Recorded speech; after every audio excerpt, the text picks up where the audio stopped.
Sigurado na ang internet connection ng ilang mga mag-aaral sa isang liblib na eskwelahan sa Bulacan. Ito'y matapos mamahagi ng nasa 500 bayanihan SIM ang DICT.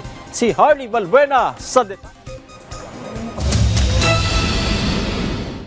Matagal ng problema ang koneksyon sa internet sa Kalawakan Elementary School sa Doña Remedios Trinidad, Bulacan, lalo na't nasa liblib itong lugar. Kaya naman, masaya ang pamunuan ng paaralan na sila ang napili para sa pilot distribution ng Bayanihan SIM. Nakakatuwa po dahil libre na namin magagamit yung internet.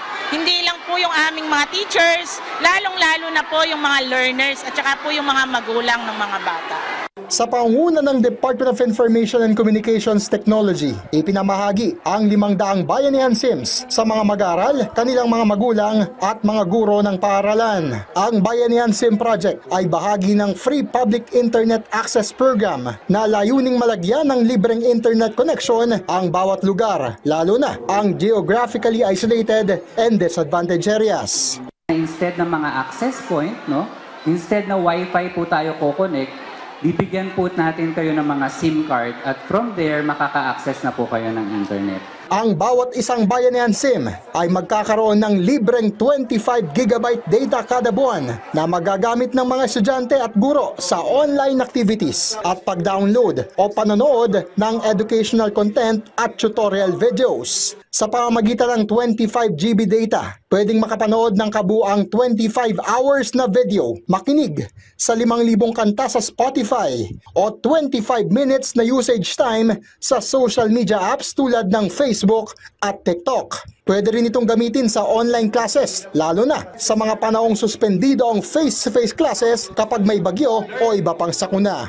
Inaasahan namin na ang mga estudyante, ang mga guro, ang internet na ito ay gagamitin para po sa eskwela, para po sa mga leksyon, paggawa ng lesson plan, para po sa mga guro, at